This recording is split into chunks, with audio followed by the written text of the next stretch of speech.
Again, welcome to Unit 3, Part 3 lectures.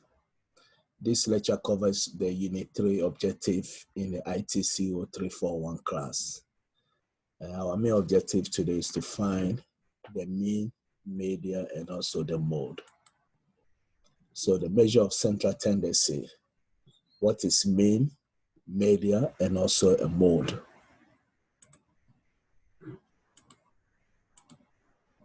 So a measure of central tendency, we say the value that represents a typical or central entry of a data set.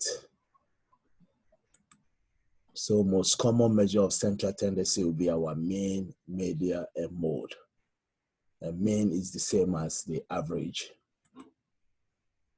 So how do we find the mean? Normally we sum all the values and divide by the number of values. So the mean is the sum of all the data entries divided by the number of entries. And we use the symbol sigma notation, which stands for the sum. So this will be the summation of X values, which means add all of the data entries X in the data set. So our formula for the population mean will be mu. Again, mu stands for the population mu, the sum of all the data entries divided by the size of the population. So in statistics, the size of the population is uppercase N. Then also we can find the sample mean, which is almost the same formula, only the unit symbols changes. So the sample mean will be X bar equal to the sum of X divided by N, lowercase n. Lowercase n is the size of the sample. So we have an example here. Here we have a price in dollars for a sample of round-trip flights from Chicago, Illinois to Cancun, Mexico. And these prices are listed below: 872, 432, 397, 427, 388, 782, and 397. Now our goal is to find the average price based on the number of prices we have here, which are 7. So we are going to add all the values. We add all the price. We get 36.95. That will be the total for the prices. Now we divide by 7, which will give us 527.9. So here we will say that the mean or the average price of the flights from Chicago to Cancun is 527.9. Here you can see that we are using a sample symbols because this is not all the population. This is a sample of price, only 7 out of maybe possible more than 7 different prices. Now the next is how to measure the median. In the median, the first thing we have to do is to put the values in an increasing order or ascending order from the lowest price to the highest price. Then we find the middle value. So if the number of values is 7, we may have only one middle value, which will be our median. Now, if the number of prices is 8, which is even number, we may have 2 middle values. So we take those 2 middle values, then find the average of them. So let's see how this works. We're going to see an example. So as we said, the odd number of entries, the median is the middle data. But if it's even number of entries, we have 2 middle values. So we find the average of the 2 middle data entries. So let's see an example. We have the same question, 7 different prices of a round-trip flight from Chicago to Cancun, Mexico. So first thing we do is to put the prices in an increasing order. So the lowest value is 388. The highest value is 872. Then we take the middle value. Here is an odd 7 values. So there are 7 entries, an odd number. The median is the middle or the 4th data entry. And so that will be our 427.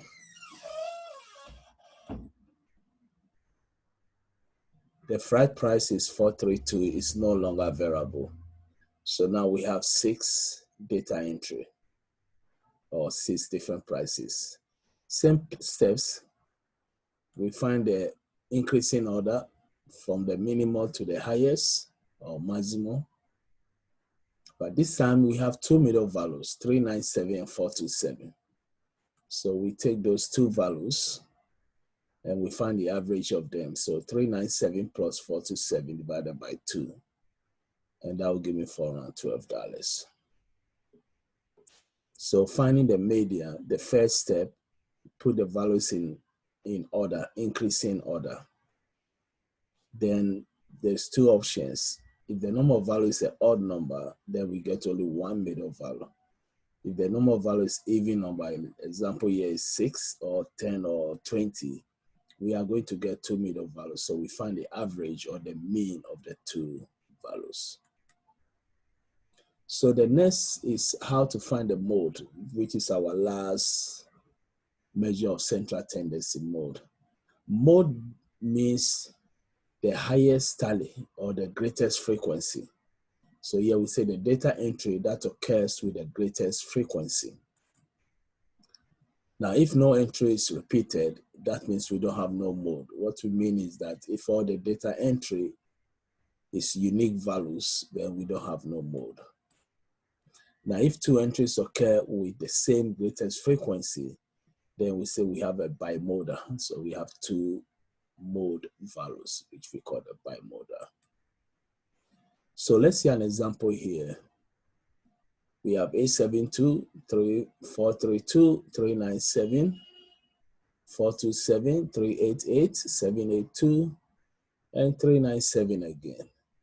So our mode will be 397 because 397 have the highest tally or highest frequency, which is 2. The rest is only 1. So first we can put it in order. Again, this is not required, but the reason why we are doing this, now when we put it in order, we can see which values have the highest. So we see 397, 397. The rest is unique, each value. So putting it in order helps us to identify the mode, the highest value with or the value with the highest tally. So 397 occurs twice, whereas the other data entries occurs only once. So 397 will be our mode. Another example of finding the mode. So let's say this is a political party. We have Democrat, Republican, order, and do not respond. There was a survey that was done. Democrats, we have 34.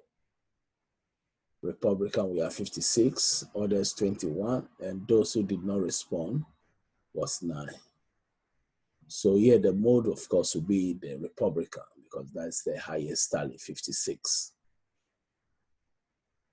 And that's 56. The mode is Republican because it represents the greatest frequency. Now we're going to compare the mean, median, mode.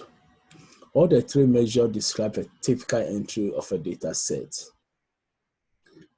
The mean is very prompt to outline values. What I mean is that since we are combining all the values, adding them together, if we have a very small value or very large value, that may have effect on our mean value. Media does not have an outline issue. The reason why, because we are not combining the value. A very simple example I will give is, let's say we have a village with 10 people and 9 of them are unemployed, so their income is 0. But one person is very rich, is make annual income of, let's say, $200 million. This means if I divide $200 million plus 0 up to 10, I'll get the same $200 million. If I divide, if I had it together, I had 200 million, the rest of the 9 make 0, I get 200 million. Now, when I divide by 10 to get the mean, that will give me 20 million, which means in this village, average income is 20 million, which is, again, totally not a good picture, because we know 9 of these people are not working. Only 1 person is very rich. But if I'm going to look for the median will give me 0, because I'll put all the values in increasing order. I'll get 2 middle values because it's 10 persons. So I'll get 0 plus 0 divided by 2, and the answer will be 0. So we can see that this is the reason why in a labor market or even in business, when we are dealing with, let's say, the price of a mortgage or housing price in any specific area, we don't find a mean, because one house price can be very cheap or very expensive, and that will have effect on the average. Most likely, we are going to find a median. That will give us a good picture of the average cost of a house in a specific area. Also, a good example would be the labor market. We will not say that the average salary of New York City employees is $20,000 per year, because there will be, again, an outline, most likely very large values. As we know, New York City, the Wall Street workers, employees make a lot of money.